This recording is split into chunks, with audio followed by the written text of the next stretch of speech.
Dear friends, welcome to my career my future, the team of expert counsellors. इस video में बात करने वाले हैं डीम्ड यूनिवर्सिटीज में एनआरआई कोटा की अलॉटमेंट को लेकर। देखिए, आप जानते हैं कि एमसीसी ने इस बार प्रायोरिटी 2 मतलब जो स्पॉन्सर कैटेगरी है उसके ऊपर भी नकेल कसी थी, उनको भी अलाउ नहीं किया था।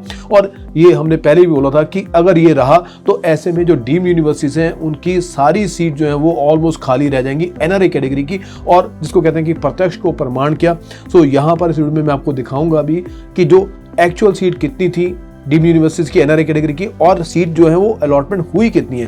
देखिए, जो कैटेगरी 1 के स्टूडेंट्स होते हैं, जो एनआरआईज हैं, वो प्रोमिनेंट मेडिकल कॉलेज की ही जो सीट्स हैं उठाते हैं, डीम्ड यूनिवर्सिटीज की उठाते हैं, क्योंकि उनके पास और बहुत सारी सीट्स में अलग अलग ऑप्शंस बहुत रहती हैं। तो ज्यादा पैसा खर्चा नहीं करते अगर कोई एवरेज डीम्ड यूनिवर्सिटीज है। ऐसे में इन डीम्ड यूनिवर्सिटीज को बहुत सारे वो बच्चे जो स्पॉन्सर कैटेगरी से आते हैं, जिनकी पेइंग कैपेसिटी होती है, वो ही फिल करते हैं। इस बार वो यहाँ पर नजर नहीं आ रहे और उनका इफेक्ट आपको साफ साफ इस अलॉटमेंट में देखने को नजर आएगा। सो आइए बात करते हैं सबसे पहले प्रोमिनेंट मेडिकल कॉलेज में कि यहाँ पर कितनी सीट थी और कितनी सीट अलॉट हुई एनआरआई कैटेगरी की। तो सबसे पहले बात करते हैं कस्तूरबा मणिपाल की 38 सीट थी, तो 37 सीट यहाँ पर गई।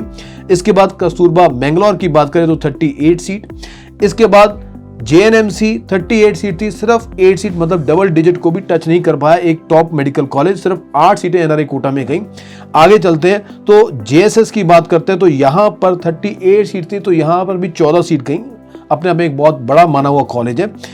अमृता कोची की बात करें तो यहां पर 22 में से सिर्फ 10 सीट ही फिल हो पाई एनआरआई कोटा के अंदर। श्री रामचंद्रा की बात करें तो 38 में से 20 सीट्स फिल हो पाई। टाटा मणिपाल इंटरेस्टिंग फिगर है, 38 में से सिर्फ और सिर्फ 4 सीट एनआरआई कैटेगरी के अंदर गई। इसके बाद सिम्बायोसिस पुणे की बात करें तो 23 में से सिर्फ 11 सीट गई। केएस हेगड़े अच्छा कॉलेज है, 38 में से 36 सीट गई।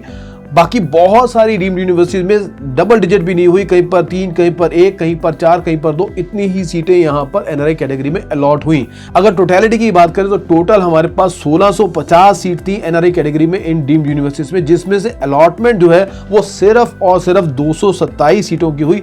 अप्रॉक्सीमेटली 1400 से ज्यादा सीटें अभी इस डीम्ड यूनिवर्सिटीज में खाली हैं।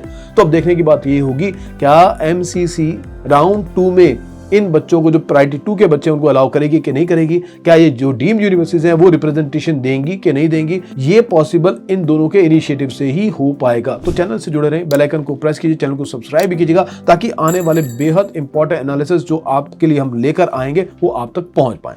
Thank you very much.